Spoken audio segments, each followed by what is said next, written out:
Clear the aisles for football magic. If you want to be in on the start of the Gridiron season, forget the glistening crowd-packed stadiums. Look to the grime and sweat of the training field, where football heroes are not born, but made. Whether you play for Navy or Oshkosh, you've got to bend down, brother.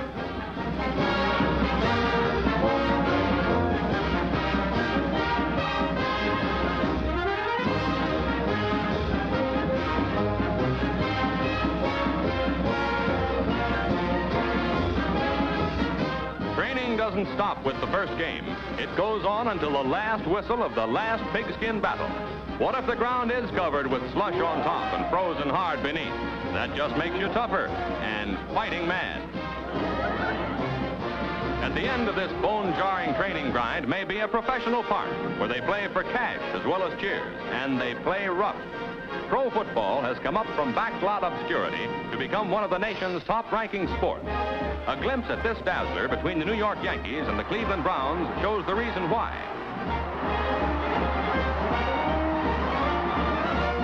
There's a Cleveland touchdown. The fans get their money's worth. As for the players, there's gold in them thar spills. Now a worm's eye view of a great goal line stand by the trailing Browns. In 4 successive smashes, the Yanks try for a yard. They made it. Nope, they didn't. With a pass from its own end zone, Cleveland starts on an amazing road back. The 50-yard throw is complete, and a twisting, dodging run begins. The carrier looks desperately for someone to take the ball, which has become much too hot to handle. Why, a guy could get hurt just holding that pigskin.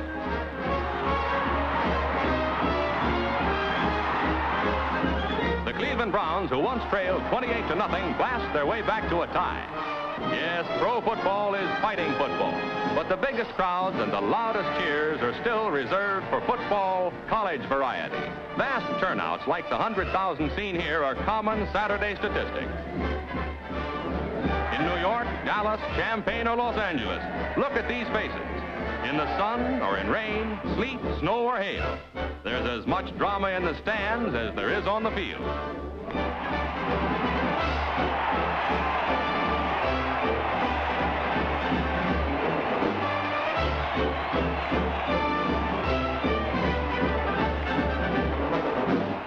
Once in a while, the fun gets a little out of hand.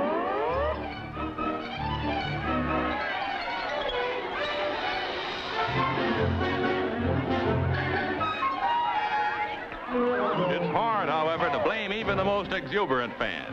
Wait until your home team cuts loose with seconds to play on a spine-tingling run that can turn defeat into victory. Then try to keep your blood pressure down. Try to hold your seat. Try to keep from cheering your head off. You're bucking football magic. Here's another unforgettable gridiron moment. With the game in the balance, watch this goal line stop. It's not a touchdown, and prayers won't change the verdict. In this long dash for pay dirt, the ball carrier dodges his way through the opposing team. One by one, the enemy players are left behind. Count them. That seems to be 11, but keep your eyes peeled for an extra man. It's our old friend, the exuberant fan. Nice try, Elmer. Slow motion reveals the graceful details of a headline play. Spinning as it travels, a well-aimed pass goes hurtling through the air.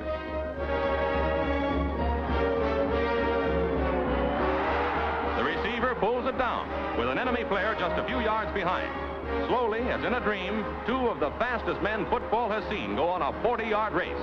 Who's the faster, the pursuer or his quarry?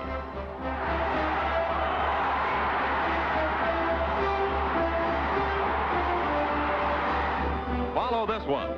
Rarely have so many of the elements that put the punch in football been captured by the camera in a single play. With a spectacular one-handed over-the-head interception, a 3-time All-American rivals the catching prowess of a big league outfielder. His blockers go into action.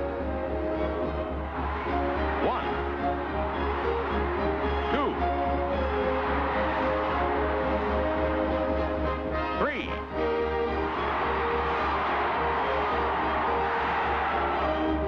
After 20 yards, the runner is finally brought to earth. His spectacular play failed to set up a score, but it provided an indelible gridiron moment.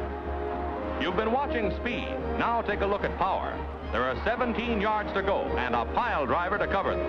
This fullback literally tramples all opposition.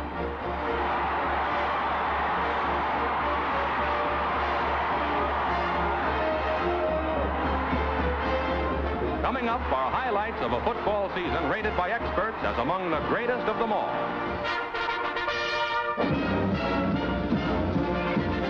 Texas faces Oklahoma, and there's little peace in Dallas. In a wild, rough game, Bobby Lane's pass to Landry puts Texas on Oklahoma's 3. 1 second to go in the half, and here's a disputed play. Kennedy's fumble is scooped up by Clay, who rushes across. The Sooner coach says Clay's knees touch the ground, but the ref says touchdown. In the fourth period, trailing 7-21, the bigger, heavier Sooners get moving. It's 72 yards to the Longhorn goal, but Mitchell seems to enjoy the exercise as he chalks up Oklahoma's second touchdown.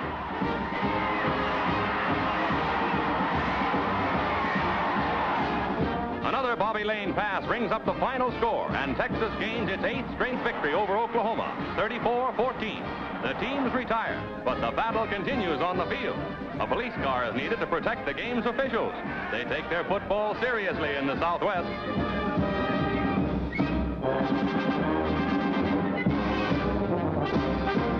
The Trojans hunt fair at Berkeley with a Jim Powers pass that almost draws blood.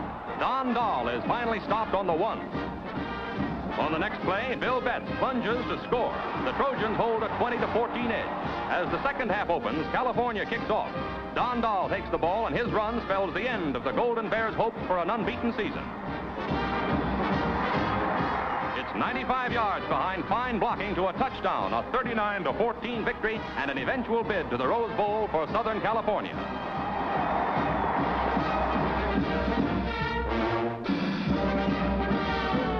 At Baker Field in New York, it's Army on the loose with an 84-yard run by Rip Rowan. The Cadets, undefeated in 32 straight games, appear on their way to another easy victory over underdog Columbia. By the half, Army leads 20-7, and it seems all over but the shouting. But the second half tells another story as the battered Lion begins to roar. Columbia fights its way up the field. A Gene Rossidi's throw leads to one of the greatest pass completions in the history of football. Bill Swiacki's diving, sliding catch. It's a touchdown, and Army protests fail to sway the ump. With the score 14-20, Columbia is once more back in the battle. The Cadets take their turn at looking glum. A pass by Rossidi's proves that Swiacki hasn't run out of circus catches. Here's another, putting the Lions on the Army 3. Cussero takes the ball over to tie up the score, 20-20. Army's great string hangs on this kick. The kick is good, and the string is broken. By a single point, Columbia closes the book on Army's record of 32 games without a loss.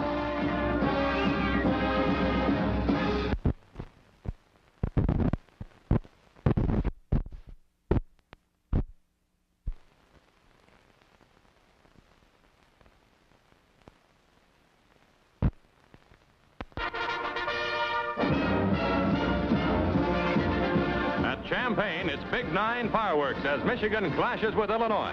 The Illini punt to the Wolverines, and Bump Elliott of Michigan carries the mail. Immediate blocking opens the door, and Elliott sprints.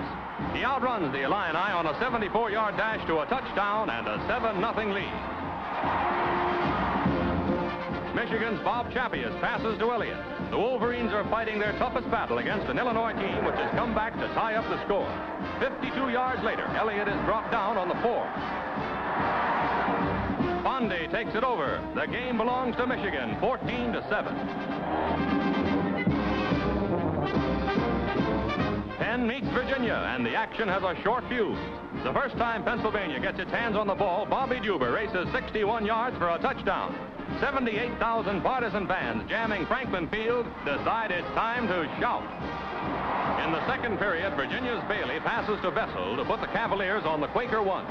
Grover Cleveland Jones goes over for Virginia, unbeaten in 6 previous games, to tie the score 7-7.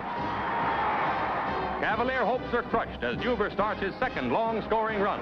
56 yards this time. Mighty Pennsylvania wins 19-7. The The last of the great Army-Notre Dame games begins with a bang.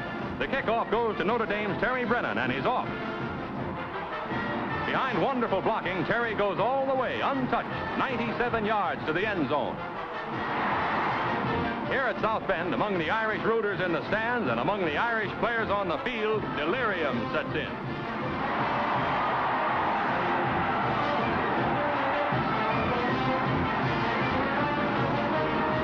Notre Dame proceeds to wrap up its 15th straight as Coutre blasts through for 8 yards.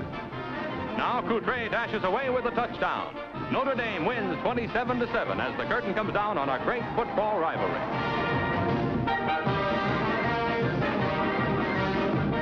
Alabama's Harry Gilmer gives a great forward passing performance against Georgia Tech.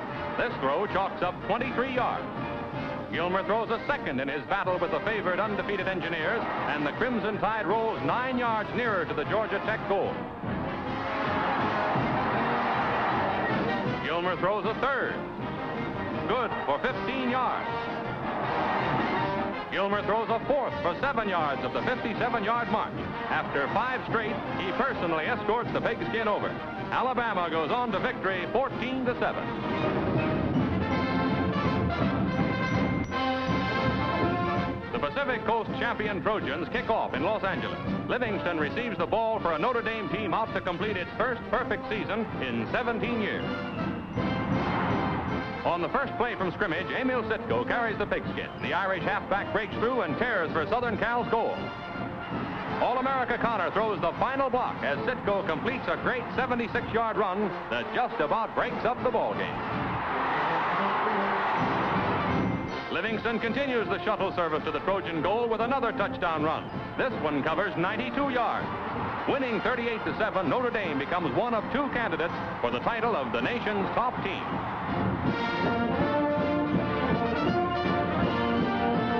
The other candidate for football's mythical championship is Michigan. Meeting Southern California in the Rose Bowl, the Wolverines battle to surpass Notre Dame's score. A jump pass from Chappius to Elliott spells Michigan touchdown in this granddaddy of all New Year's Day games. Continuing a great gridiron performance, Chappius cuts loose, then throws to Elliott. The result is 18 yards and 7 more points for the Wolverines.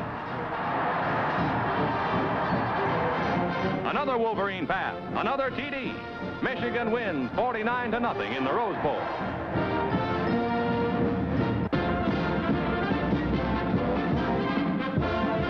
At the Cotton Bowl, SMU's Doak Walker puts wings on the pigskin as undefeated Southern Methodist meets undefeated Penn State. Page takes it over. Winning an early lead, the Mustang kicks up his heels. Trailing by 13 points, Penn State catches fire. With 18 seconds left in the half, Cooney takes it over and gets his team started on a surprising road back. 47,000 fans see the Nittany Lions force the Mustangs to kick, then savagely run back the punt. Southern Methodist rooters wonder if they're watching the same game. 2 great teams remain unbeaten as Petchel connects with Triplett. Penn State and SMU tie 13-all in the Cotton Bowl.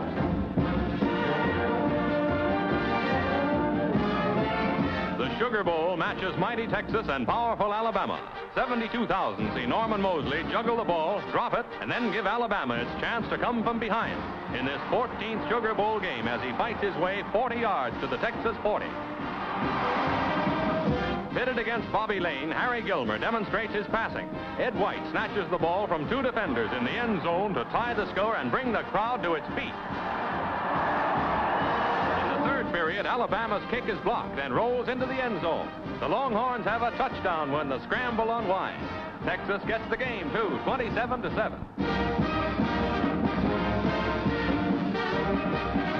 An artificial snowstorm heralds the Orange Bowl Classic between Kansas and Georgia Tech. No, that's not dandruff. In the second quarter, the underdog Kansans are forced to kick from behind their goal. Tech's George Matthews fights his way to the Jayhawkers' 26. Jim Still's rifle arm hurls the first of his 3 touchdown passes. Jim Patton is on the receiving end, and Georgia Tech leads 7-0. The Kansas Jayhawkers stage a nerve-tingling finale. In this 14th Orange Bowl Classic, Hogan's pass to All-American Ray Evans scores, but Tech wins 20-14. As As it does every year, the Army-Navy game tees off with the most stirring spectacle in sports. First, 2,800 strong, the midshipmen take the field.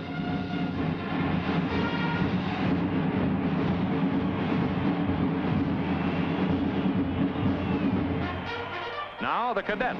The entire corps of 2,200 is here to cheer their team on in a battle first joined in 1890.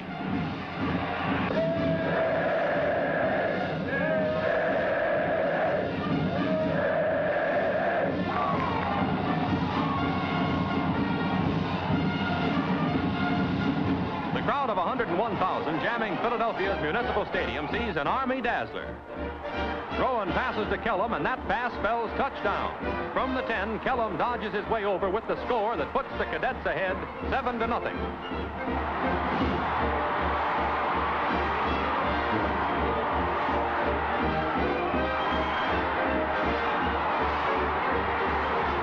Here's another thriller. With his back to his own goal, West Point's Rip Rowan flashes free in a few quick strides. Both teams have pounded their way up and down the field. Now, Rowan shows how to score a touchdown quick. His sensational 92-yard run makes it Army 14, Navy nothing. The midshipmen try to come back through the air. But Friend intercepts on the 18 and travels for the final score.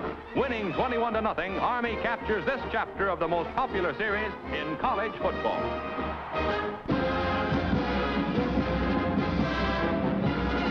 High school football has more Bobby Soxers cheering through their bubble gum from coast to coast every season. Typical of the big school games is this battle for the Philadelphia championship between Roman Catholic and Frankfurt. Teenage tension runs high as Frank Brill slips through a big hole in the enemy line.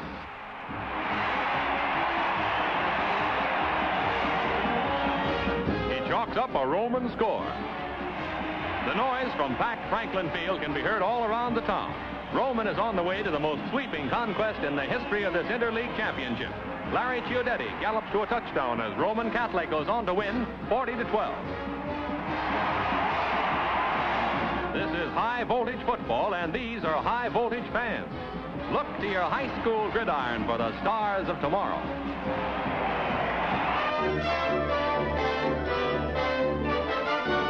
For the stars of the day after tomorrow, look to your nearest vacant lot. In Washington, Maulers meet Tigers. Pete Schlosser of the Tigers is nailed near what would be the midfield stripe if the field had stripes. Schlosser tosses to halfback Ralph Gughelmi. In this hard-fought seesaw battle, Gughelmi skirts in to weave and dart all the way to the end zone. The C Street Tigers take a 6-point lead as the crowd goes wild. A C Street kickoff continues the 80-pound league thriller. The ball goes on a crisscross to the Merrick Mauler's sensational 6-year-old quarterback, Bobby Butch Woodward, who smashes all the way to the 35. This is football in the raw. Then Butch barks out signals. 1, 2, 3. Eddie Spit signals 1, 2. Here's another pass as the Maulers claw back. Someday soon, these sports-loving youngsters and thousands like them will be streaking down the gridirons of crowded college stadiums. For a nation of fans, they promise a rosy future full of football magic.